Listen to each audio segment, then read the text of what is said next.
Hey guys, it's Ghost Queen. It's Monday, and I'm back. I didn't stream yesterday. I'm so sorry.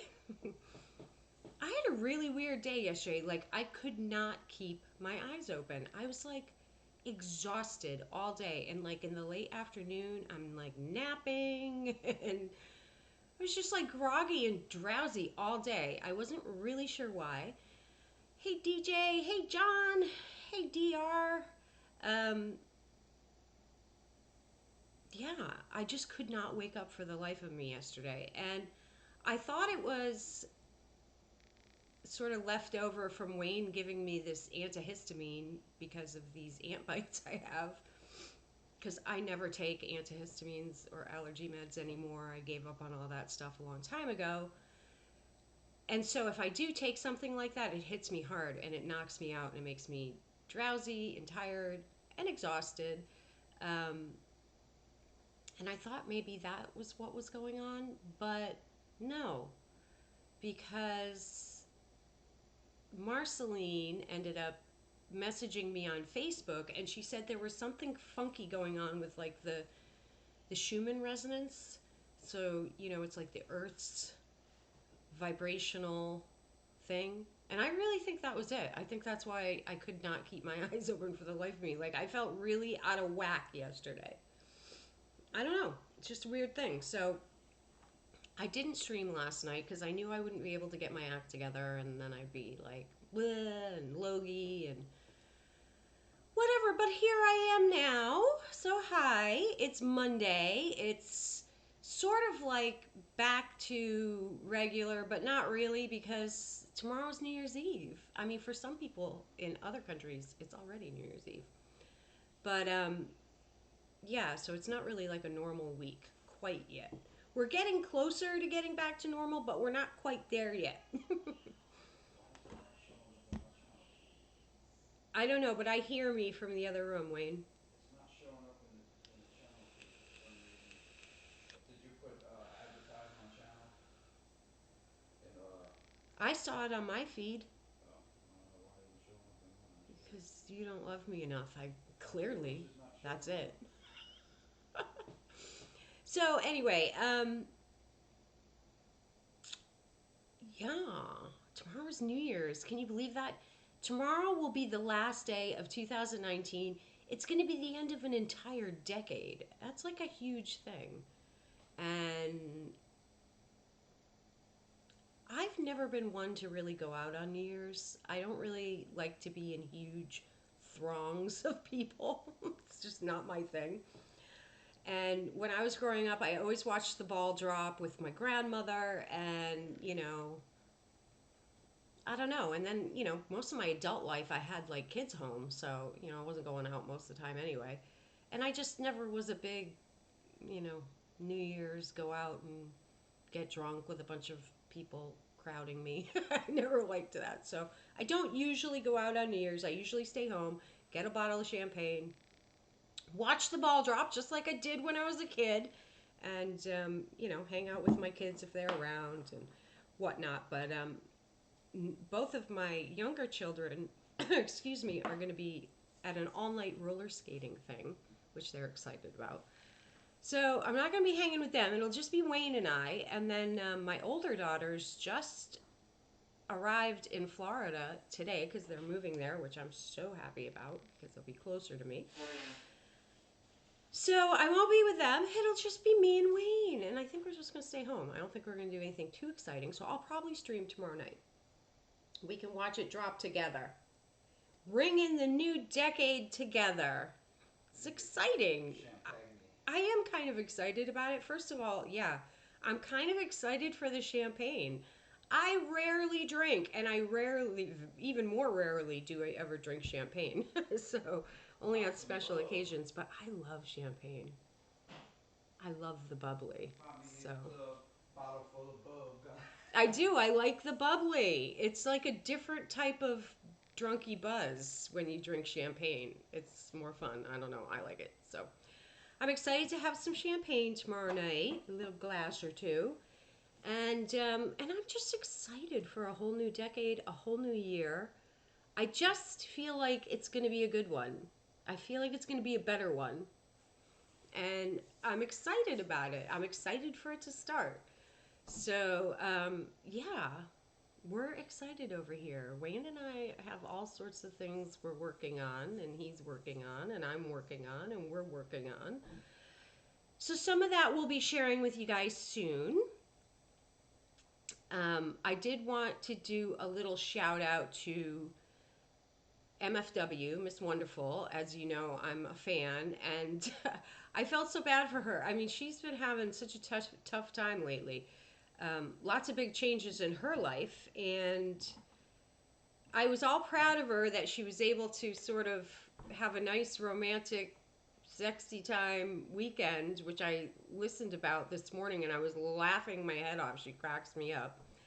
I have this really close girlfriend, one of my best friends, and she's funny. Like, everybody's different. Everybody has a different personality and a different style and whatnot. I'm always I've always been the open type. I just am. It's just the way I am. I've never really felt like I have much to hide. I'm fairly open. I'm an open book with a lot of things, not everything. Whoop, bumping my laptop. Um, but like my very best friend, like sometimes I'll talk to her and I can tell she'll be shocked by like what I'm saying. And she's just so much more close to the vest with like stuff like if we're talking about relationships like chicks do and talking about, romantic encounters, sexy time, she's very private. She doesn't share anything really to do with any of that. Whereas like I'll tell funny stories and she's always like shocked. I don't know. Some people feel like it's like insulting the other person if you share. And in some instances, it is. But it depends with who and how and whatnot. But Katie had me laughing my head off this morning because she reminds me of me. The way that she sort of talks and rants on and whatnot. She reminds me also of my eldest daughter, Rosalie, a lot. She's got her personality more than mine, but it's funny. So anyway, I was feeling all happy for her, and then it turns out she found out that her new man, and his name is Dylan the villain. Dylan the villain, Wayne, I don't even think you know this, has been like texting with chicks on Facebook. No, I didn't hear that one. Yeah, so she looked in his phone, which I heard that and I did sort of cringe. Like, you really can't snoop in your partner's phone. And Katie, I am a little older than you, a couple decades. I have a little bit more experience. Not to say that I have all the answers, because I am definitely not a guru. But here's some advice. If you go snooping for something, be prepared to find it. And be prepared for the shitty feelings you do when you do find it, that you'll have when you do find it. I remember one time with my ex-boyfriend, I did go snooping in his phone and I found something I wasn't thrilled about. And then I sort of kicked myself for doing it in the first place, and then I never looked again. I don't know. I'm not much of a snooper anymore. I did used to be when I was younger. I don't snoop anymore. Um, Wayne knows. I don't snoop in his stuff. He could be, talking to 16 strippers right now in the other room. I wouldn't know. But I know that he's not because I know him because I just do. We've been together for a couple years and I know him very well and I don't know, I'm pretty open-minded and I'm kind of you know, I'm not your average soccer mom, let's put it that way, and whatnot. However, I do insist that my partners are faithful, and I'm monogamous, and I get involved with monogamous relationships, and I want someone who's going to be faithful and not cheat. I don't want to have to worry about that because if you have to worry about that, it's friggin' stressful, and you'll be stressed out all the time. So I don't worry about that with Wayne. However, we have gotten in fights before where, it's like the second everyone knows we're fighting, the para-whores swoop in. So I know what these women are like. I've dealt with it. Um, but like I say, I don't have to worry about Wayne. He knows better. We've actually been there and conquered that sort of issue. But you know, it's just I know how you're feeling, but I will say this: it could be that Dylan is confused about what the boundaries are. I mean, I did hear you say you made it very clear, don't talk to any of these women, and then he went ahead and did it anyway. So yeah, that does look kind of shady. But maybe he was pissed off at you about the Doug thing. I don't know. But I wouldn't say he's done anything necessarily that you need to end the relationship, but it would concern me too. Um, so if you decide to stay in the relationship, I would, when you're both calm, you can't have these sorts of discussions in the moment when you're angry. It won't work. And you're both hot headed. It's just like Wayne and I, we're both hot headed. And you just can't when you're in a angry when your emotions are running high. You have to be able to regulate your emotions to have a productive conversation about a relationship. So you have to be in a loving, balanced state to have that conversation, and you can't have it when it's in the heat of the moment and you're upset about something. And I also don't think you should make rash decisions about the relationship when you're pissed off about something. That's never the time to make the decision because you'll probably make the wrong one. So I would say don't make any definitive decisions today about your relationship.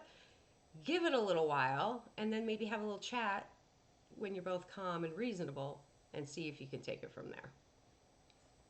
Yeah, I didn't really hear that, Dreama, and I've heard a few people say that. And I agree. I'm very particular about the way I'm spoken to. I expect to be treated with respect and kindness and love and decency. And, you know, um, I'm very sensitive too. Like, I can understand her and I understand a lot of where she's coming from because I'm extremely, it's funny, I've got a very sharp razor edge personality at times, and I do come across as being very tough. And in a lot of ways, I am.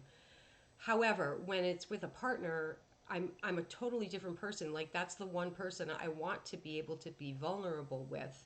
So because I want to be vulnerable with a partner, that makes me very vulnerable. It's like being a hedgehog with your exposed belly. You want to be able to be soft and gentle with that person and have them be that way to you. So I'm extremely sensitive when it comes to how partners speak to me, and I will really get my feelings hurt if someone says something to me, that's mean or sharp or cruel or whatever. So I get it. I don't watch all of her stuff. I just don't have the time. She streams a lot, and I just don't have the time. But I catch what I can, and I feel for her. I know she's got a lot of haters, but I like her. I like her personality. I think she's funny. I think she's a good kid. To me, she's still like a kid a little bit, but I like her. I think, she's just one of those people. I get a good feeling about her. Like she seems like a good soul, a good egg, and and I can identify with some of the issues she goes through. And she does remind me a little bit of myself when I was younger. Um, so yeah, I feel for her. I do. But I'm a softie. I tend to feel for people anyway.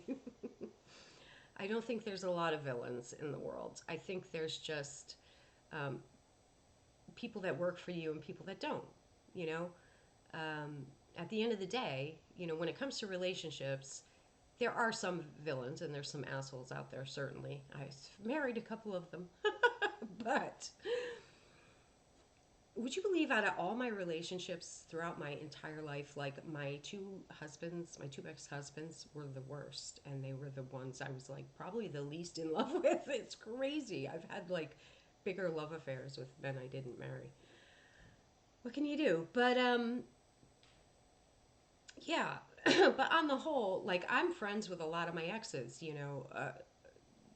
Sometimes you can be in love with someone and leave them. Sometimes it just doesn't work out. It might be a personality conflict. Maybe it's just the situation. You're not right for each other for whatever reason, and that doesn't mean that they're the devil or a horrible person.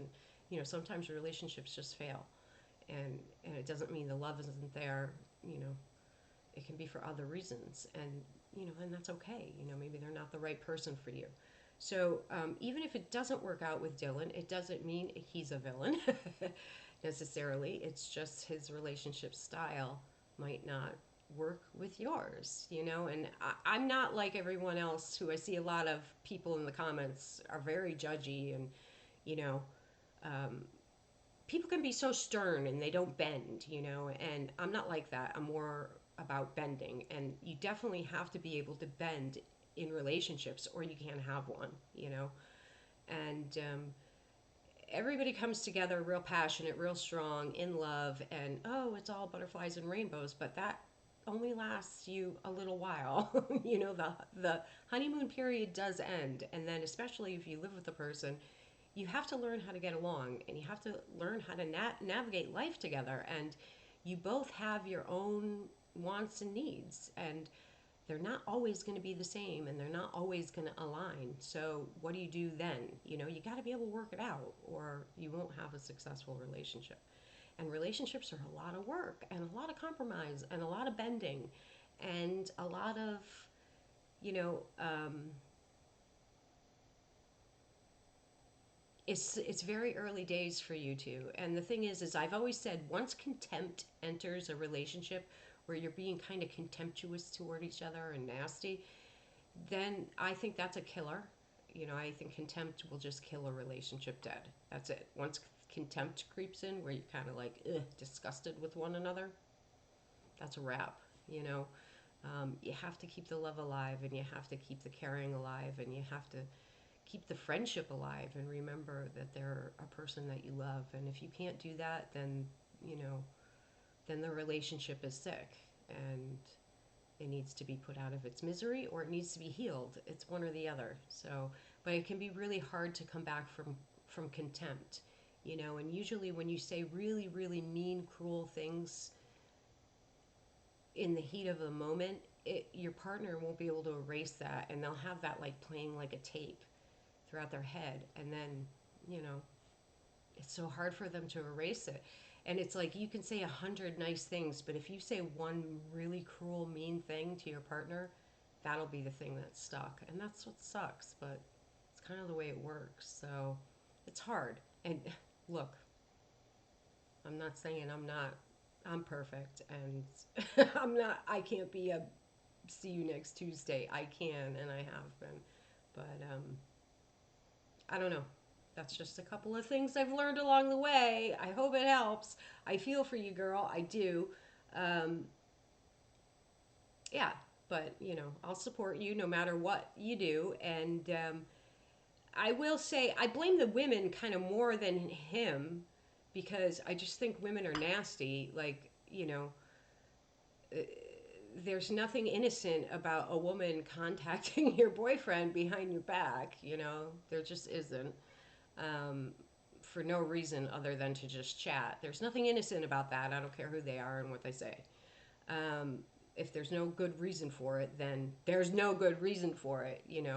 I'm sure Dylan has enough real life friends to tend to him and his, he's a grown up. He doesn't need some women on the internet to offer him solace. I'm sure he'll survive. You're not Satan, for fuck's sake. So yeah, um, but a lot of women are like that. I mean, my ex husband, same thing. Like, started talking to a woman online. It happens, and now he lives with her. Lucky her, she can keep him. But you know what I'm saying? There's a lot of shady ass women out there. If I if I need to talk to a couple about anything, like about paranormal stuff or whatever, I'll almost always contact the woman first, just because I don't want her to feel threatened by me contacting the dude, you know? And then if we get a friendly relationship going, okay, yeah, maybe I'll, chat with the dude, lightly, occasionally, but like, I respect women, and I want to make sure that they feel comfortable and know I'm not after their dude. So, I mean, that's just a common sense thing that most adult women know by now. So, most women know how to carry themselves and how to behave. But so those women contacting him, either they hate you that much or they just don't care how they look and they really are trying for him, or maybe they're trying to set him up. Who knows? But none of it's good. And yeah, he should know better. He should know better. But I guess he doesn't. I was going to say, maybe because you guys are so, in the spotlight with the streaming and everything, maybe he thinks it's okay to socialize with women if it's just on a social thing. I don't know, but then you did say you had made it clear, don't talk to these people. So he is just going ahead and doing it, maybe because he was mad about Doug. I don't know, but I don't think it's something you can't come back from. I think you could come back from it and be okay. I don't think it's necessarily a deal breaker, but it would make me a little nervous too, and I would make sure that it's understood going forward that that's not okay. Unless he wants to put himself in a position where, it's like I call it dangerous territory. If, nobody ever just like, no dude just like falls into a vagina. It's like, if you're going to put yourself in a dangerous, compromising position, you know, dangerous things can happen. And men who want to be faithful don't do that. So, hey, Joe. I don't know if I said hi to everyone. Hey, Lori. Hey, Teresa. Thanks for coming in, you guys. Hi, Shan. If I missed anybody, I'm sorry. How are you guys all doing? One more day. One more day. Hi, Dreama. I have seen you guys chatting away here, even though I wasn't saying hi. Hi, hi, hi, hi, hi, hi. I love you guys. So, yeah, I'm hoping the best for MFW. If she does go forward with the dude, I'll support her. If she goes single, I'll support her. I think she'll be fine either way. I'm not really worried about her. She certainly seems like a survivor, and I'm sure she's going to be fine. But yeah, she's a funny chick. She does make me laugh. So, yeah. Um, what else? What else did I see today exciting or over the past couple days? Oh, there was something I was going to mention. Oh yeah, Wayne said this earlier. He was watching some guy who was like climbing on the merry-go what not the merry-go-round, Ferris wheel. the Ferris wheel at Chernobyl, and I'm like, oh well, that's something like really important to do in the world. You know, there are a lot of things to do in the world. I just think probably there are better things to do with your time. But that's me. As I say, I don't judge. I merely observe. mm. Got my skull cup. I'm still figuring out these cameras here and the angles and everything. We went to McDonald's. It's sitting in the bottom of my stomach like a huge lump, like a rock. But I didn't feel like cooking. Wayne did offer to get sushi earlier, and I'm like, no, I don't need that tonight. We just went and grabbed some McDonald's real quick, which we don't do all that often. Here's the dude climbing the Ferris wheel at Chernobyl. He goes all the way to the very top bucket, and if you've seen this thing on uh, TV or whatnot, you know it's humongous. Like it's a couple 100 feet of climbing. So anyway, yeah, he's a nutball. I play The Sims too, Teresa. I play Sims Mobile more than the other one, and I do play Sims 3, not Sims 4 on my laptop. But I haven't actually played that on my laptop in ages, and I've only done it a few times. But I play Sims 3 as well. But I am hooked on The Sims Mobile, which I play on my phone. I play a few games on my phone occasionally if I'm just trying to kill time, pass the time. Um, I always have a billion things to do.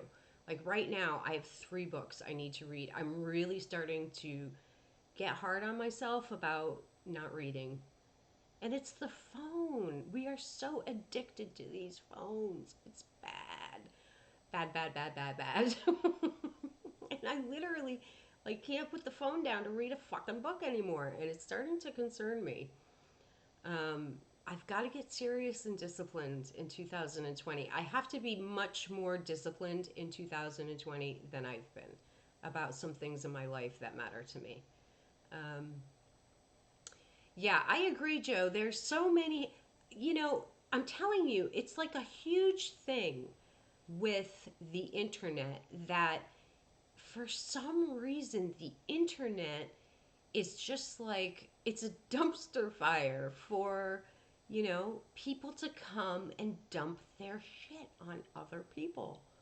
It's just I see it getting worse, not better. You have all and you've heard me say this before, and I'm going to say it again. If you're not in a position in your life to reach down and help someone up, I don't think you should be in the public eye. If you can't control yourself enough in the spotlight, literally, I mean, we're not movie stars here, but we are putting ourselves in the public eye. If you're on YouTube with a channel, you're putting yourself in the public eye. And I've said this ever since I started putting myself in the public eye. I've always said, like, if you have problems in your life with your personality or your mental health or your life circumstance, no matter what it is, if you have something going on in your life that's making you negative to the point where you think you're gonna poison the well, you shouldn't be in the public eye. And for some reason, you have these keyboard warriors who, they get online and they just turn into these hateful, people just riddled with vitriol. They're just nasty and they say like, we've all seen it. It's like you've seen people just like talk like they're just assholes. And they're not going to walk up to you on the street and talk to you that way, you know? And some of them can be really tough too.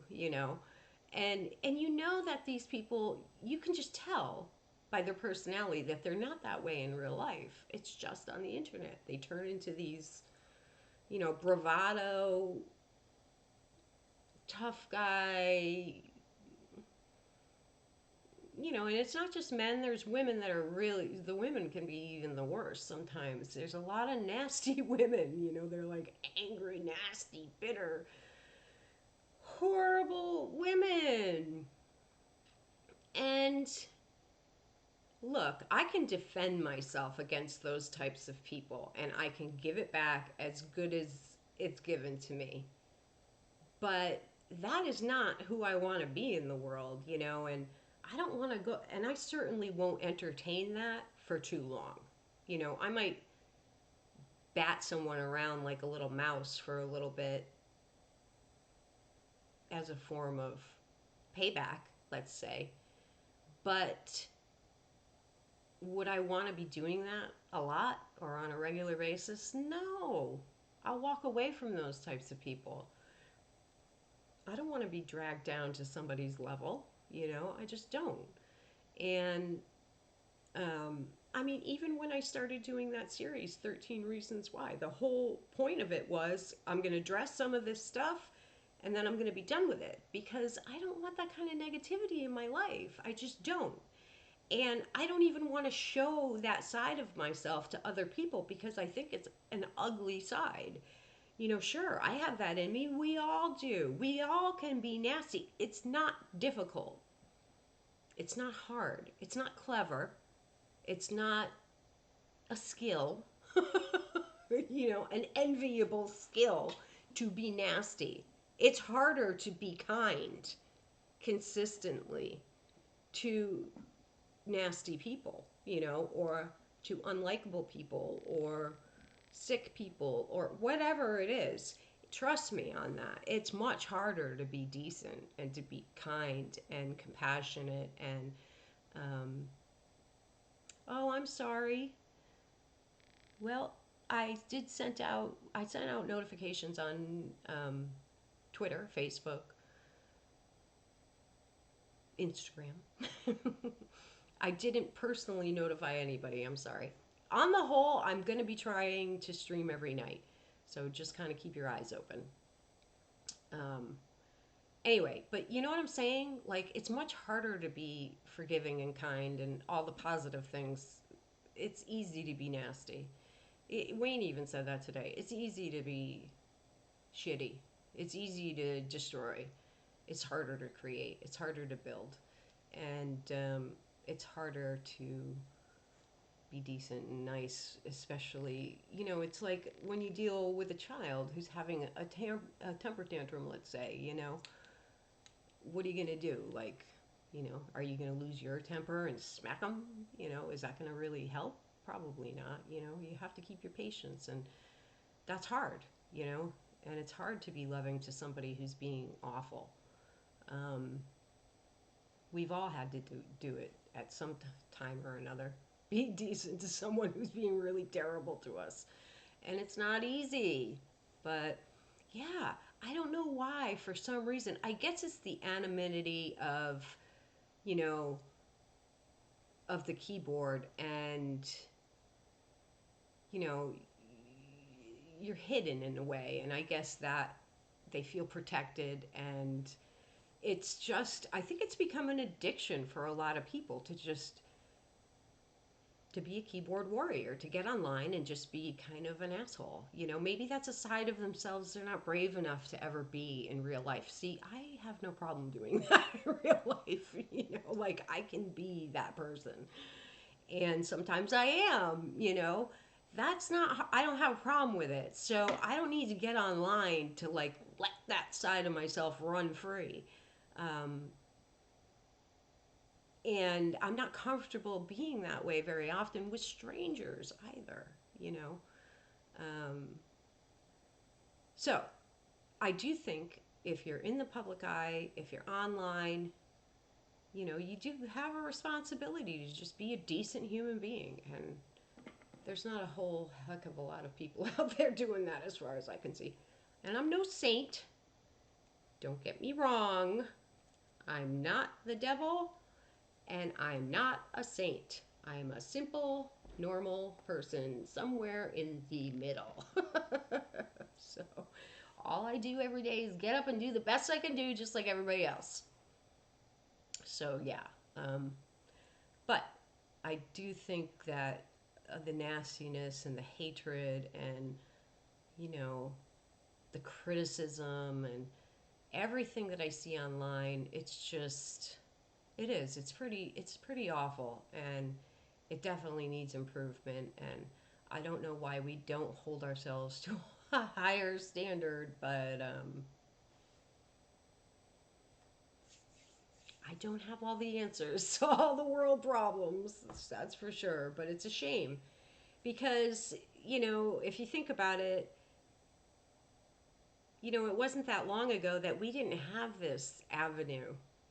I mean, I have a girlfriend I'm still friends with who I used to be in a mommy group, like, oh, probably, almost 15 years ago on America Online, and even just going back that amount of time, everything was different, you know. And if you go back 10 years before that, we weren't online, So um, it wasn't all that long ago that things were very different.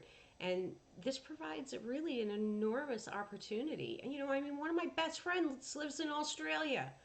I mean, come on. It's opened up a whole new world for us. It allows you to connect with people all over the world.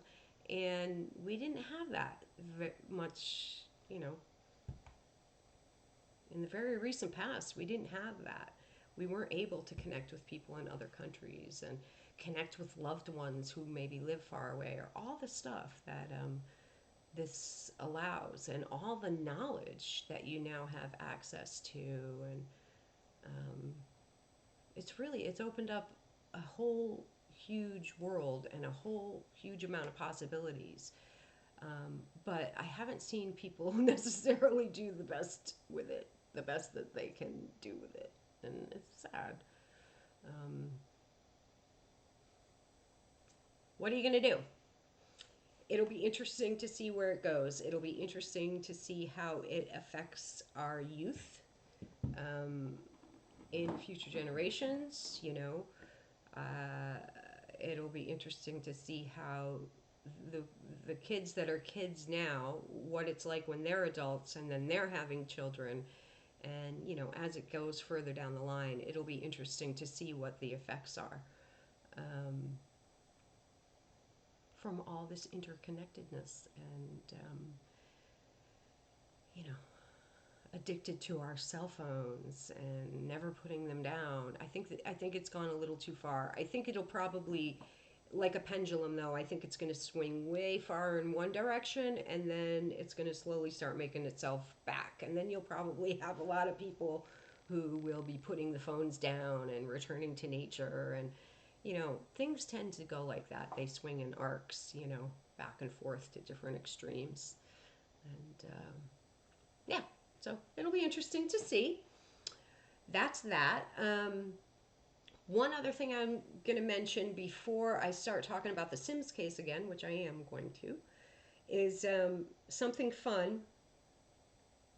I have well, I'm not going to say he's a friend. He's just somebody I follow on YouTube who I have interacted with briefly before.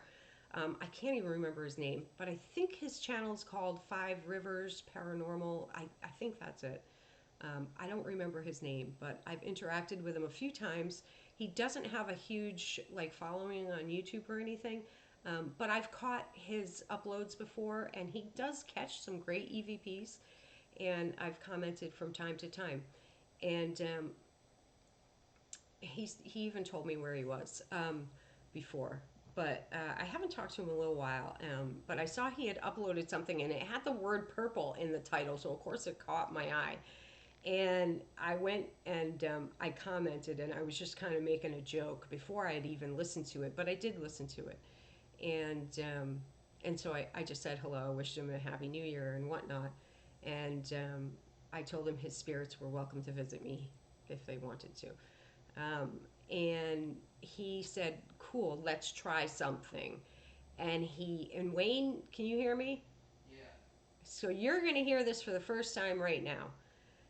I hadn't even told Wayne this yet. So this was earlier this afternoon. So he asked me to put something in a cup, and after his spirits had come to visit me and then went back to him, he's going to do some sessions to see if he can get them to identify what I put in the cup here for them. Um, I love stuff like that, like these little blind sort of tests. But I don't like to call them tests. I don't like to test the spirits. I like to think of it more like a fun game. And it's not for me, it's not for him, it's not for Wayne. We all believe and we all know. It's more for everyone else who doesn't necessarily believe. Um, so Wayne doesn't know what I put in the cup. Um, this guy doesn't know what I put in the cup. I haven't told anyone, but I've put something in the cup. And so, yeah, you might want to check out over the next few days, see if he gets any EVPs telling what I put in the cup. I'm excited to see. I know they'll get it. But, yeah, so that's kind of fun.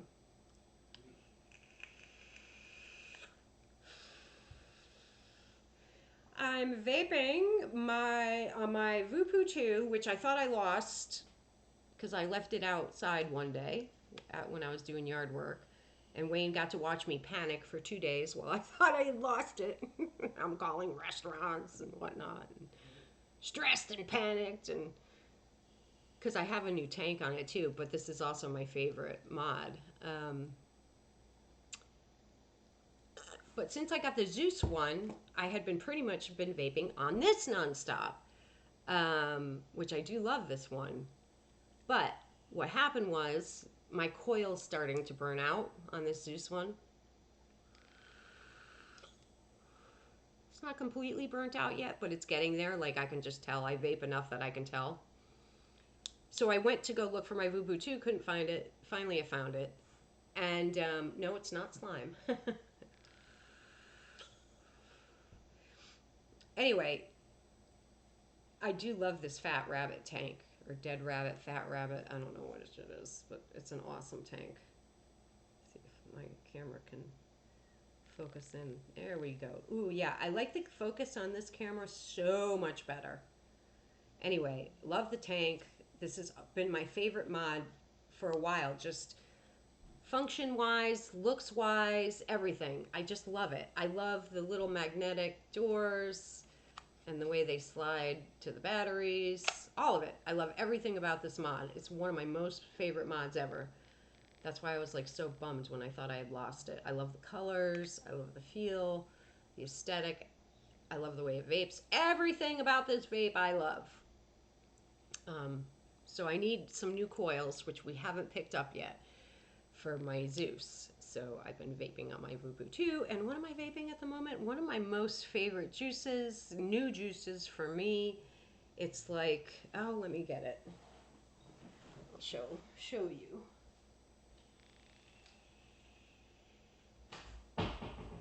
We picked this up at a local vape shop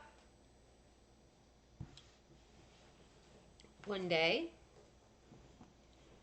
and I'd never vaped this company before. It's called Barista Brew Company, and it's Maple Bar Donut.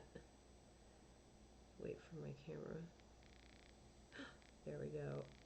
Oh, this vape is so yummy. It's one of my most favorite ones. There's just something about it I love. It's only 6 milligrams of nicotine. It's very low nic. I'm trying to see if it says it's what is it? I'm trying to see if it says what the PG-VG ratio is. I tend to like 100% VG or as high VG as I can get. I have a PG sensitivity. It'll make my lungs feel junked up if I vape really high PG, so I try to stay away from it. I can't even see what the ratio is on this. That's weird. I don't see it on here. Yeah, I don't know. It doesn't say. Um, which is weird. But at any rate, I like very high VG or as close to 100% VG as I can get. But if I really like a flavor, sometimes I will vape it. But I'll be able to feel it. If it's got, you know, a higher PG level than I am comfortable with. And I think this one probably does because I have been feeling kind of like a little congested in my lungs and I've been smoking less. So that means probably I'm vaping a high PG. But yeah, sometimes when people say they can't vape and the juice, like, it doesn't work for them and whatnot, I think a lot of times it's a PG sensitivity that they're just not aware of. And if they went to 100% VG, they'd probably be okay. But you know, when you start vaping, it's like learning a whole new subject.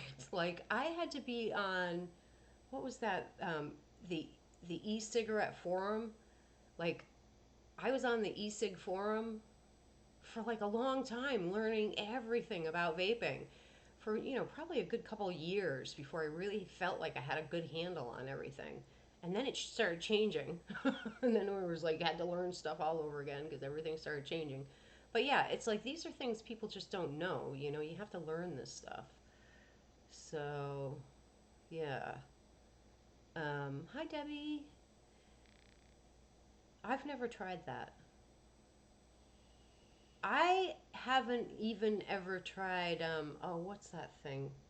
Kratom. Like I've never tried Kratom. I actually have a couple of Kratom tablets I bought, um, but I've never even tried them because I heard that it sometimes can upset your stomach, and I was like, no, I don't want to try it.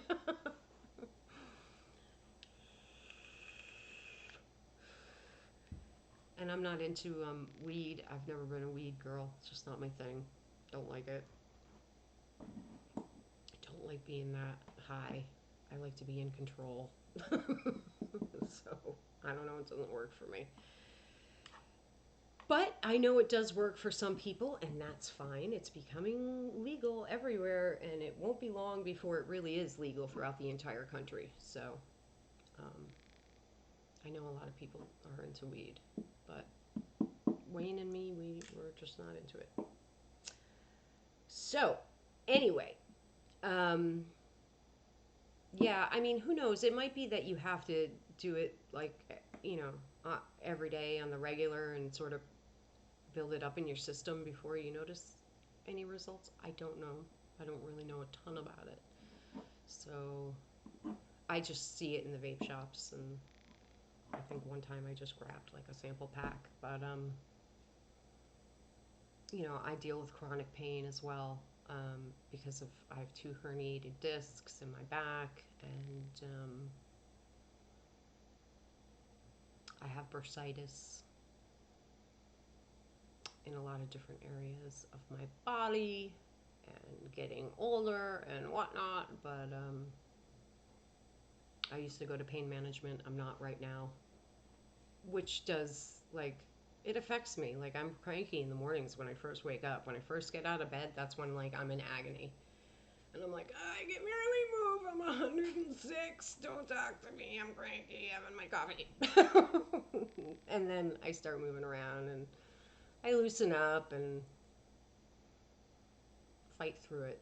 But it definitely affects me at times. Anybody dealing with chronic pain, you know, it's a challenge. It really is. It's a challenge. And I feel for those people because I empathize because I deal with it too. And it's hard. And I do think that, um, and this is a whole other subject, and this was not my intention to talk about this at length tonight, but I am just going to say I don't think there's an opioid crisis in the way that they are trying to pawn off the opioid crisis. I think it was all sort of created to usher in the legal marijuana agenda. That's my personal opinion. I know of doctors who agree with that opinion, and I know of doctors who say there is no opioid crisis.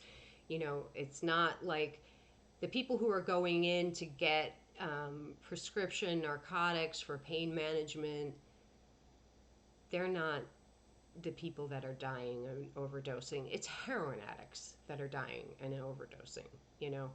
Let's be clear. And I think they just wanted to get people to buy legal marijuana instead because they're making a lot of money. The government is making a lot of money, people. Billions of dollars on legal marijuana. So, yeah. Anyway, but like I say, I digress. That was not something I was planning on going off about tonight. I'm just going to grab my other notebook here because I have some notes I want to look at. Because I am going to start talking about the Sims case.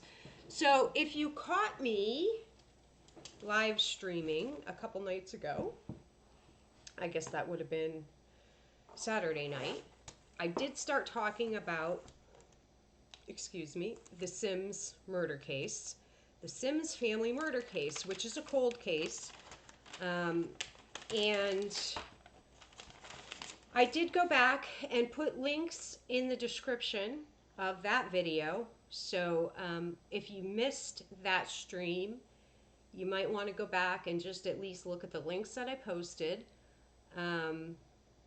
Oh, does it, Dreama? That's crazy. Yeah, I mean, the town that I lived in before I moved here, which is the town that I grew up in, which is Northampton, Massachusetts, in Western Mass. Um,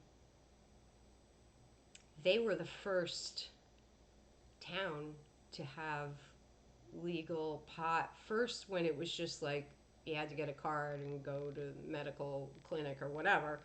But they were also the first to have the first recreational shop where you could just go in and buy it legally. In fact, the mayor of my town was the first customer, which was kind of funny. So, yeah, Massachusetts has a lot of weird agendas, I've noticed over the years.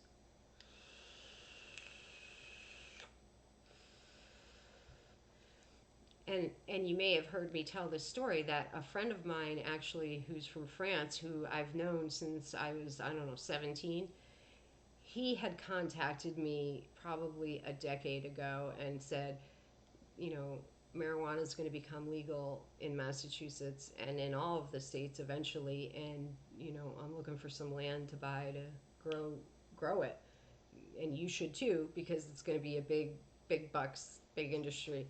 And I was like, that'll never happen.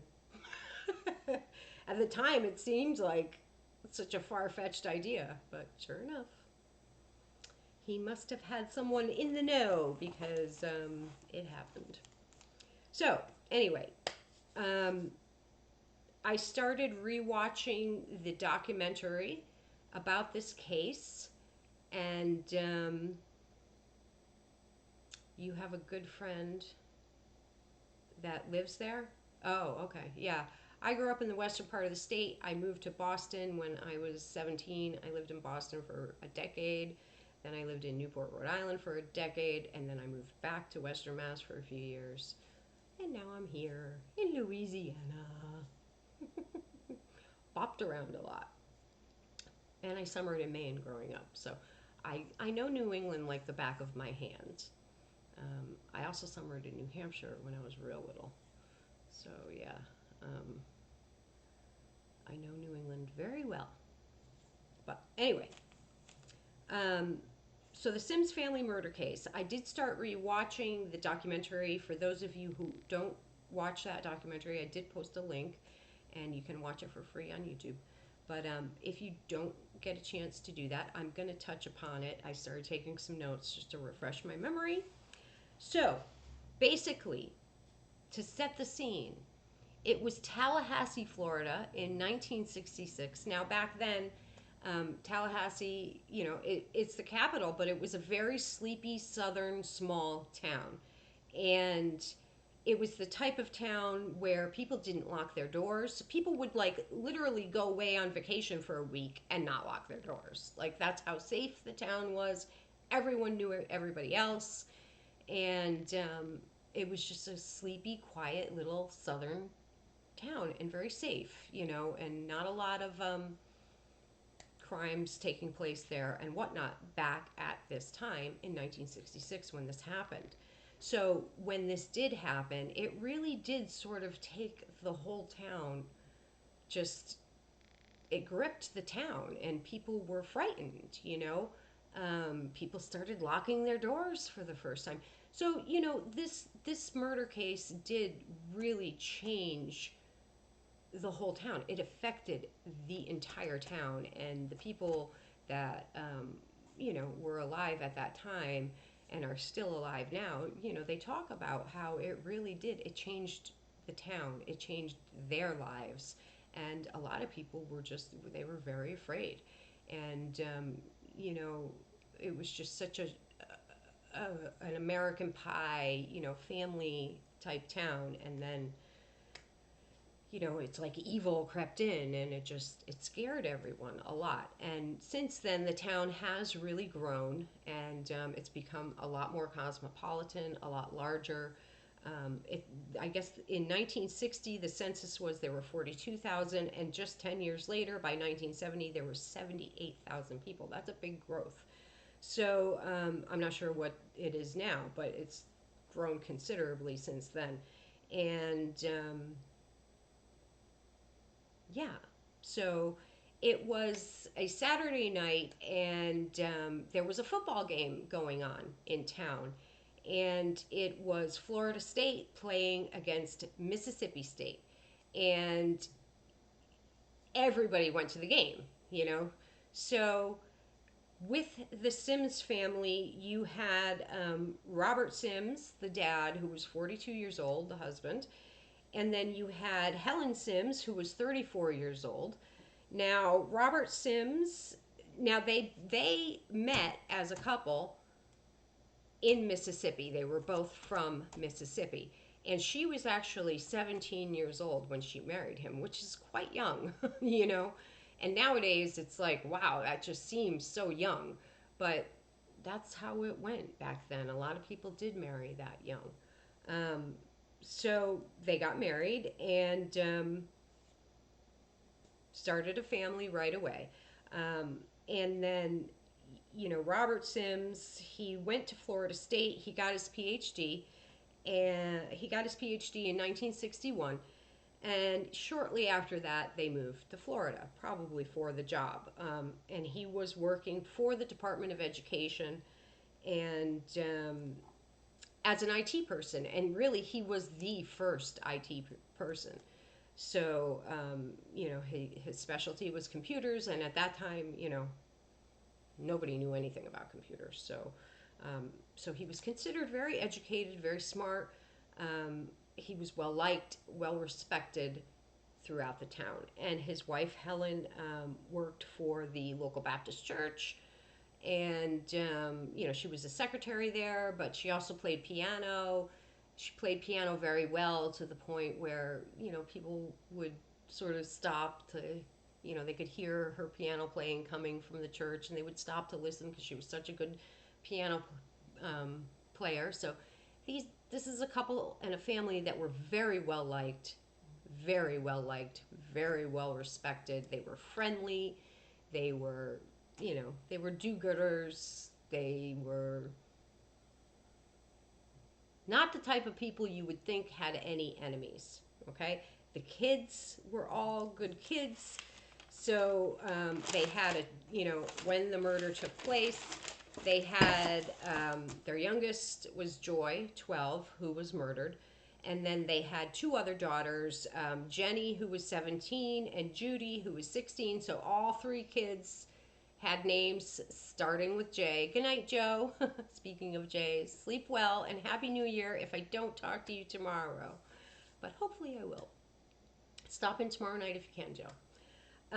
Yeah, so their daughters all had names beginning with J, very cute. You know, it was Jenny, Judy, and Joy, and they were all good students. Um, Joy was a middle school student at, I think it's, I'm not sure if it's Raw or Rock, I'm not even sure, but the local middle school there in Tallahassee.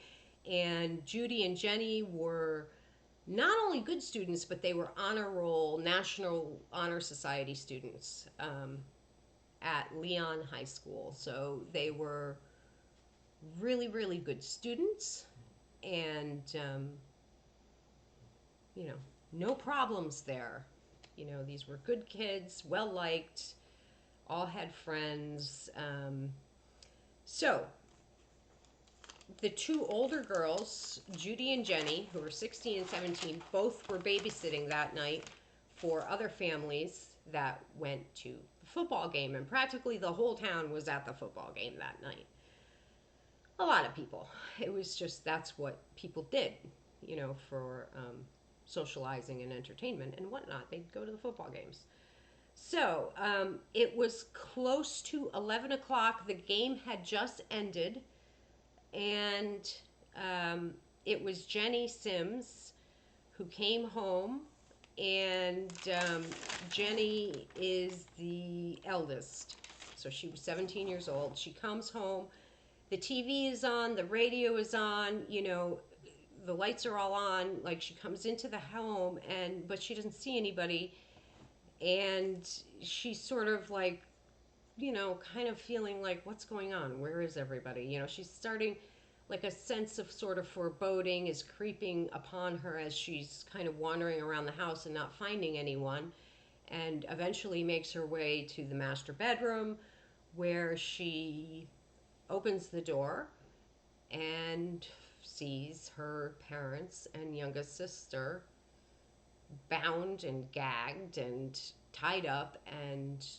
brutally murdered, you know, lying on the floor in pools of blood. She was terrified, and she, back then they didn't have ambulances. They didn't have ambulance service. And she didn't really know what to do or who to call, so she called the local funeral home. And so the gentleman who ran the funeral home and his son, they were the first ones on the scene. Um, Now, evidently, there was almost immediately sort of a,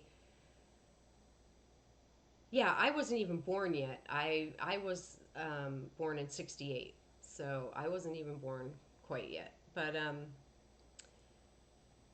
evidently, almost immediately, there was sort of like a turf war between I assume it was the local police and the state police about like whose jurisdiction it was and whose case it was and whatnot. And the scene was not secured as a murder scene properly and immediately, um, because they really had never dealt with a murder of this magnitude in that town before. These police officers were not experienced dealing with this type of murder case. And so not only was the scene not secured immediately, but like they literally had neighbors. I mean, this is such a small, quiet town. Obviously, now you've got like everyone descending upon the house, and clearly something very awful has taken place. So you've got neighbors coming over and coming to see what's going on and to check on people and make sure everybody's okay and whatnot. So there was people, sort of traipsing in and out of the house, and that was contaminating the crime scene. And in fact, I guess some police even made a pot of coffee because they knew it was going to be a long night. So things were not handled the way that they should have been handled in a murder investigation. But as I say, these were such early days, and these police had never dealt with this sort of thing before, so no one was even trained on how to properly secure the crime scene, most likely. It was all kind of new territory. So, you know, the home was in a very sort of, you know, very populated suburban little neighborhood. And in the backyard, there was, I guess, like a ravine with a rope swing, like a tree swing that went over the ravine. So a lot of the local kids used to come by and play at that yard. So everybody knew this family and they knew the kids, and they were popular kids and popular in the local neighborhood, and whatnot. And like I say, well liked, well respected, no big enemies. Um, they all seemed to get along with everyone. So it was just such a huge mystery what happened, who killed these people, and why, and especially the child. So I'm pretty much going to stop it there for tonight. Um, we're going to go further on, but I'm going to just do it a little bit at a time. And I also want to give people time to sort of look into the case themselves if they have an interest. Like I say, if you want to go back and look at my last stream, I do put a link in the description to the documentary. It's very interesting. And yeah, that's all we're going to talk about for tonight. But just going to set the scene a little bit. Like I say, when I first read about this case, I couldn't help but picture my own daughter at the age of 12, or any of my kids at the age of 12. I have three daughters and a son. Picturing any of them at that age, I mean, can you imagine walking in and finding a child that young, so brutally murdered? It's horrific, horrific. So, and then there were these two daughters left behind. So, um, really, really sad stuff. Very, very sad. Why was the killer never caught? It seems like it should have been a relatively simple case to solve, um, as far as murder cases go. I will say this, there was money left in the home. There was jewelry, there were items of value and money like out in plain view. So, almost immediately they were able to rule out like theft, robbery, as being a motive because nothing was stolen that they could see. So that made it make even less sense to the people investigating this case. So yeah, it's gonna get more interesting, and it's gonna get spooky in a way, almost. A little spooky, and not ghost spooky, but just creepy, I guess would be a better word. There's some creepy elements and aspects to this case, so I think it'll be fun to talk about it a little bit more. But I'm not going to go into the suspects or anything tonight. I'm just sort of setting the scene for you, and yeah. I mean, now with with DNA and everything, it seems like this should be a solvable case. So, is there corruption involved? I don't know. I don't know, maybe. Weird stuff. I got this one. Ice cream slime. Rainbow sherbet. Look, it's got 3 different ones in there. This one doesn't have a smell though, but look at the slime is really creepy. Check it out. It's like really gooey. It's a really gooey one. I like it. It's very silky and soft and creepy. It's almost like a big snot, but I like the way it feels. It's gross and disgusting and lovely at the same time.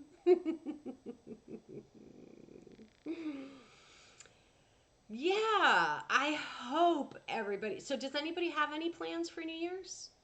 Any of you going out? Are you all staying home? What are you doing? What are you doing for New Year's?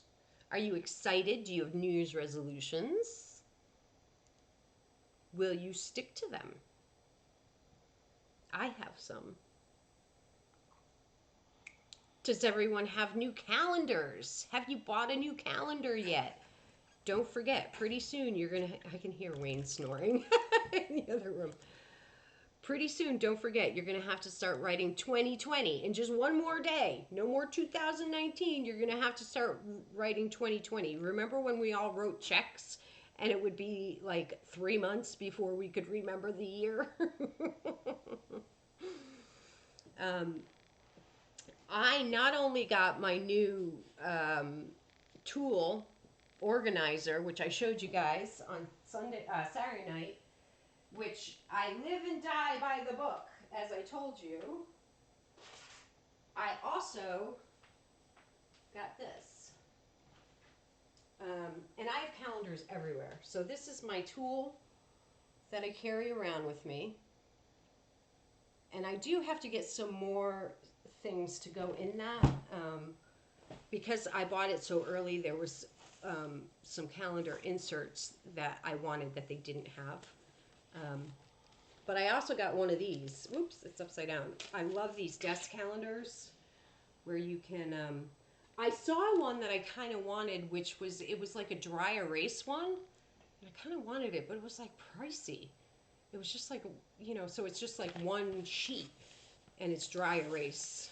But it was like 25 bucks, I think, at Office Depot. And I'm like, I'm not paying that for that thing. So I didn't get it. This was like $5.99, I think. And it's just a paper one. But I love these things to keep on my desk.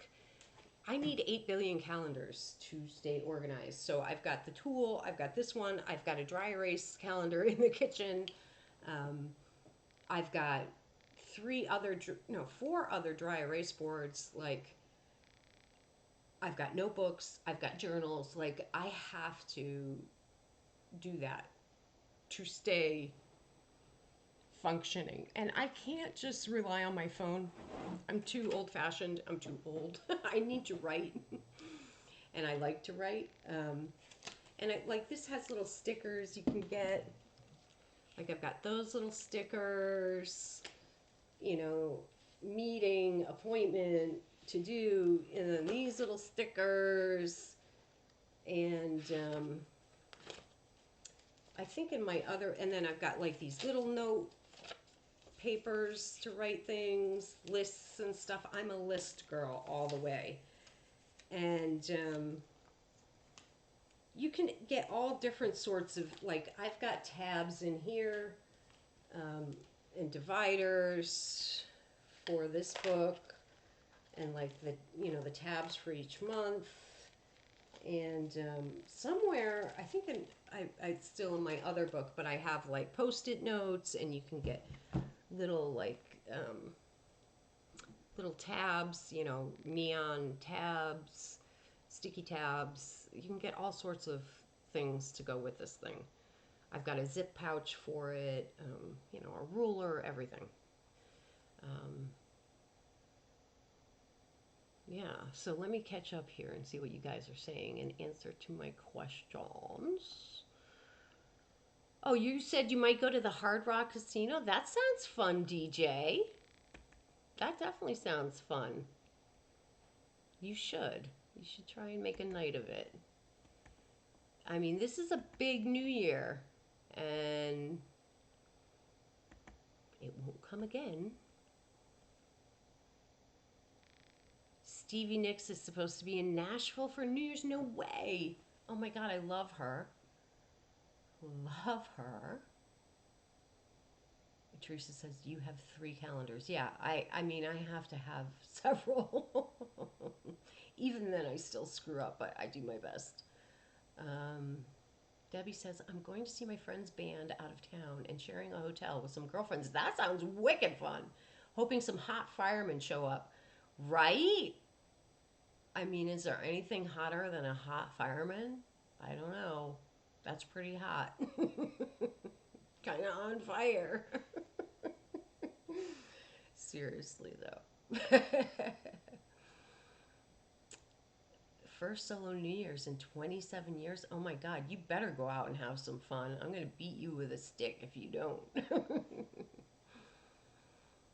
Yeah, it probably is. It a dry erase, Teresa? You can like erase it, and yeah, we've got like, I mean, for my big dry erase board, um,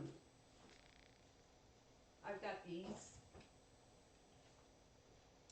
This is like a little bucket I got at Walmart for like $1, but I love that it's that holograph, shimmer. And I've got all these dry erase markers, and I've got the whiteboard wipes, because I don't know if you've noticed, but I have, if you get those little erasers that look like a chalkboard eraser, they just don't work well. You really need wipes, or you need to use like Windex and paper towel or whatever to keep them really nice and clean. But in my opinion, organization is the key to being productive and getting things done and getting things accomplished and meeting your goals and stuff like that. You got to be organized. So it's important. Yeah, I am. I'm like, you know, I'm a writer. I like to write, physically write, and even with the phones, that's why I love the Note 8s that we have. And I had just broken my little stylus, and then and then I borrowed Wayne's stylus, and then I lost it in the couch, and we couldn't get it out. So he just ordered us. I glued this one, but I couldn't pop it back in the phone anymore. So he ordered two, and they just came today. One for him and one for me. So I can pop this one and keep it in the phone now, but it turns out it's not a real one. It's not a Samsung one, and it's not as nice, and I can already tell the difference. So he's ordering two more. But but I like to even do notes on the phone and stuff. Um, and I have a thing for like fountain pens. Like this is a little where is it? I have a cheapy purple one I got at Hobby Lobby. But I love fountain pens. So it's got the nib. which people use it for like calligraphy and stuff. But I mean, I just use it just to write with. It just writes so pretty and so nice. And I love really nice fountain pens. Um, my favorite regular pen right now is this one, Uniball Air. I love these pens. I love the way they write. They just write really nice. You can get them at like Office Depot, Office Max. It's a really nice, smooth flow. My favorite pens. This is a different Uniball. Uniball Vision Elite. It's a purple one. I love pens. I love writing. So, yeah. Like I say, in my opinion, that's the key to being organized and getting stuff done. So, let me see, catch up a little bit more on the chat here. Like, I love writing letters. Nobody writes like physical letters anymore, but I do. Oh, you got a hotel so you don't have to drive back and you'll be with a group of. That sounds wicked fun. Yeah, don't drink and drive. Definitely don't do that. And, like I heard here in New Orleans, there's a company, I think it's a law firm, that is willing to actually pay for people to get Ubers or Lyfts home so that they don't drink and drive on New Year's. If you live within a certain, distance and only to a certain amount. But still, it's a good thing to do. Don't drink and drive, anybody. It's not worth it. Um,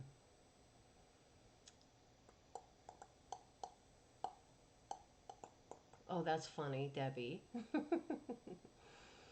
Yeah. I'm looking forward to it. Just like I say, we're not going to go out, I don't think. If we go out and like have a cocktail, it'll be like during the day. But I wouldn't be going out like on New Year's night. Nope, nope, too crazy for me. But I do actually want to go into New Orleans soon and just bop around the city. I just like doing that. I'll probably stream the next time I go into town.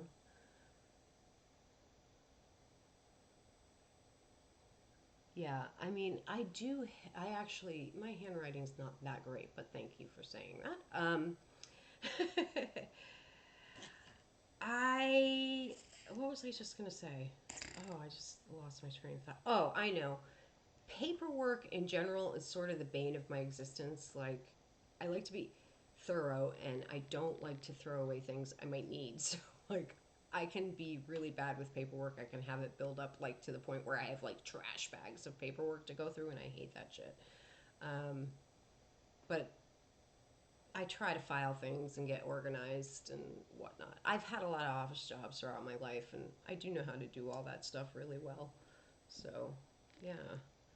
Um, we need a nice new filing cabinet here, actually. Yeah, I like watching the ball drop. I don't know, it just reminds me of when I was a kid, and it's just tradition, and I don't know, I just like it. I like watching the ball drop. Reminds me of my grandma who passed away, who was one of my few family members I actually really liked and got along with, and who was kind to me and loving to me. So I really miss my maternal grandmother, and that was something I used to do with her. I named my daughter Emily after her. So, yeah, guys, I think that's probably about it for tonight. I don't think I have anything else too exciting to share tonight. I think I touched on most of the things I wanted to touch upon. I know, poor Dick Clark, he's gone. Oh, Dick. Maybe he'll come through. I will say, Wayne has a couple of new things.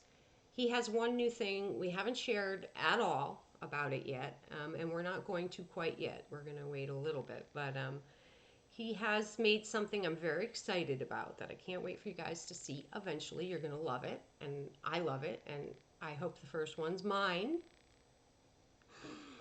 And then he's building, not building, but he just printed out a new face for my Ouija spirit box.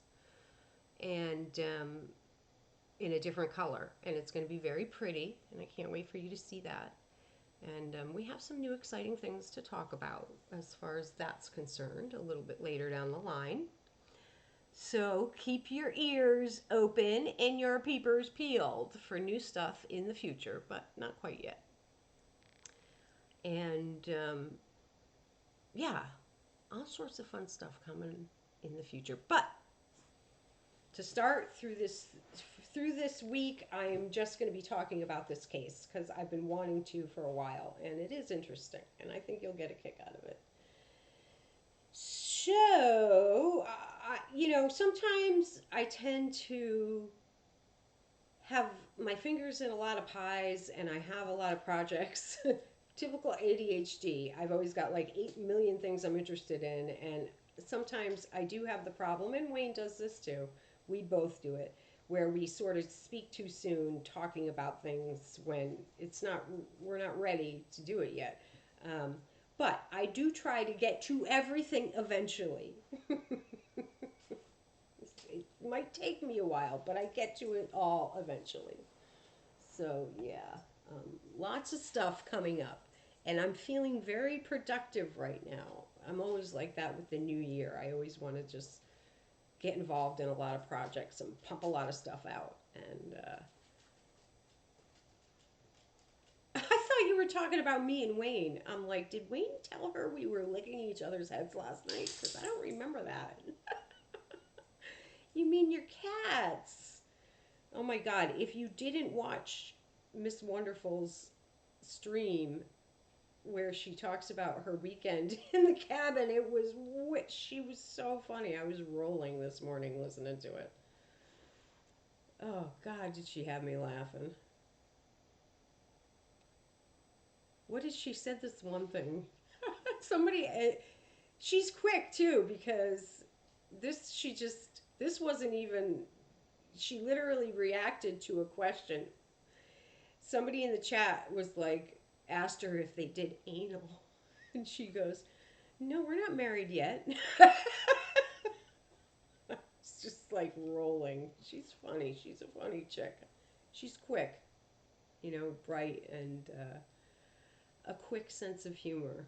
I'm not always that quick. I'm such a slow processor. Like, I can come out with some doozies, but not always that off the cuff. And I respect people that can. It's funny. Yes, I know. I am still thinking about doing the book club. I really am because I do want to get back into reading myself, and sometimes it will motivate me if I have other people that I'm doing it with. Um, so yeah, I have to do my projects in order though. That's one of my weird picadillos, like one of my weird traits. So I got to do them in the order of they're supposed to go. So one thing at a time, but we'll get there. Here's a funny thing about this slime. This is some that I made myself, and I put it in a little ice cream thing. With the little styrofoam balls, if you let it sit for a while, the balls, the little styrofoam balls, they all rise to the top. You see that? How they've all risen to the top? And then, so it's the plain gel on the bottom. This is one of my most favorite ones. I was playing with it last night just because I love the texture and consistency. This came in a kit, like one of those boxed kits where you make it yourself. Ooh, I love the just the plain one, and it's such a pretty color. It's such a pretty pearlescent. Check it out. Isn't that nice? So pretty.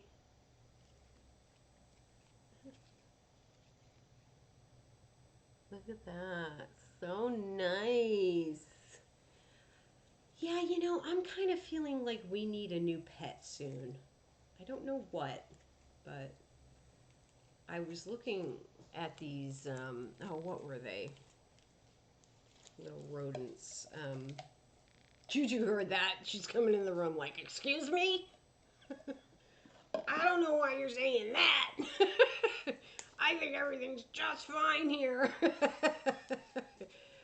Juju, we're teaching her how to speak speak now.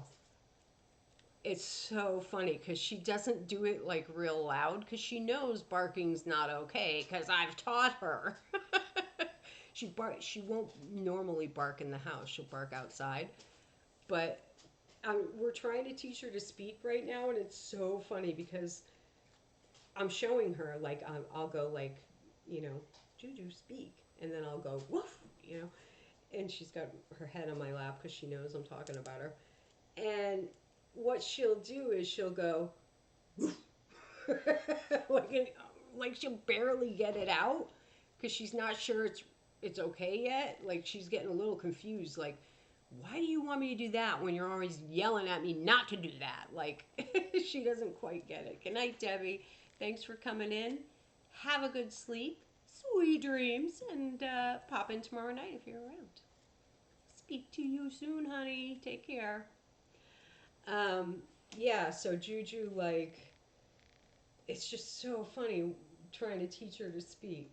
But she's getting it. She's getting it really quick. She's a really good dog to train. She's very smart and she picks up stuff so fast. Check her. Look at her with her head on my lap.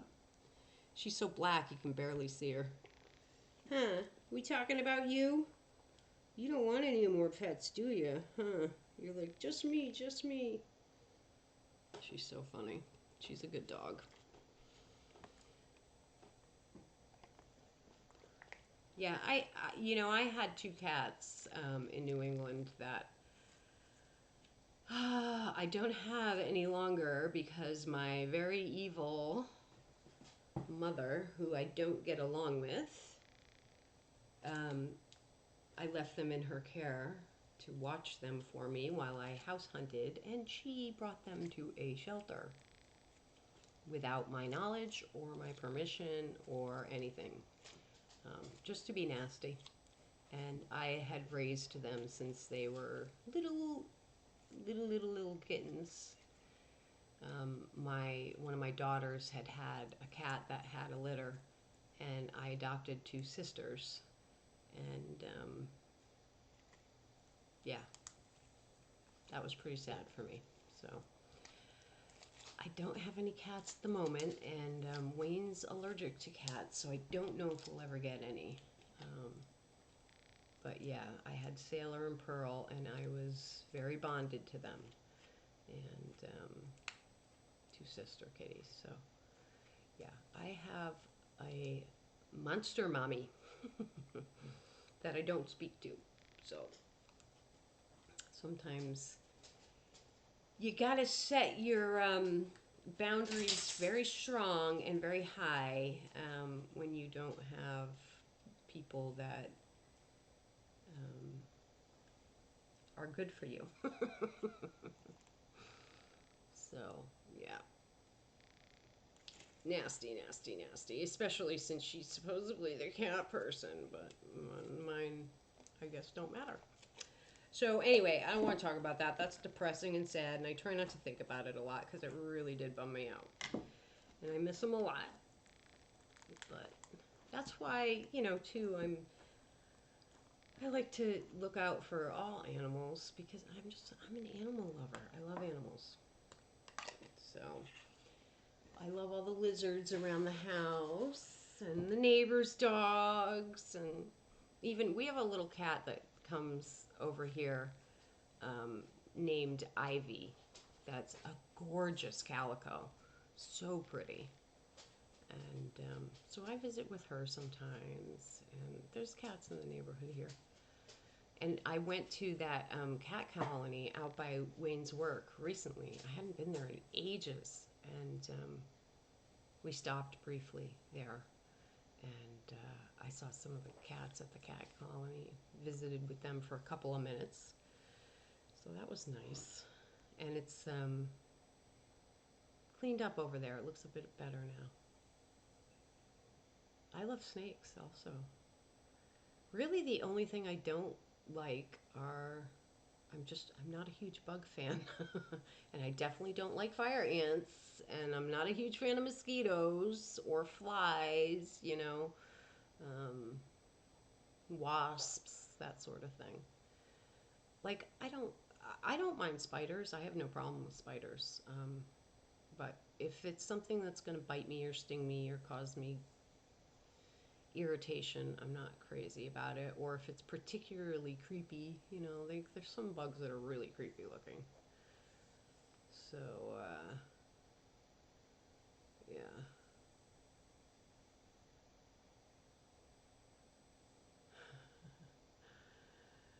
So, yeah. But other than that, like most animals, I like. Like, there's very few that I just would say I don't like. Um, oh, that's a scary dream. There's a lot of people that are afraid of snakes, though. I'm not really. Your what is the seventh?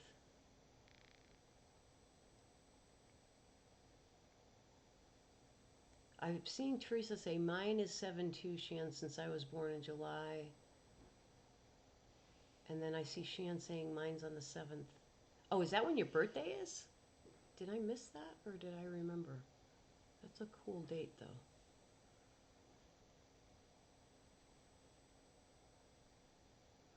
Yeah, I can sometimes get like a little spider bite, but it doesn't usually affect me that much, and I'm not allergic to anything like that. Spider bites I don't have an allergy to, or at least I never have. Um, it's just those fire ants. I'm definitely allergic to those. I'm dying to see an alligator or a crocodile like in real life. I've only seen one here that's caged, and he's huge, and he's a rescue. And I go and I've seen him a few times, and I chat with him. But I want to see them in the wild, and I want to feed them in the wild. Yeah, mine's the end of November. Happy belated birthday if I forgot to wish you one. Um, but yeah, Shan, that's why when we were talking about your mom, Shan lost her mom recently. She passed away, and it's been a hard time for her. But I was saying, like, it's a little hard for me to relate because I just don't have a good relationship at all, and never really have with my mother.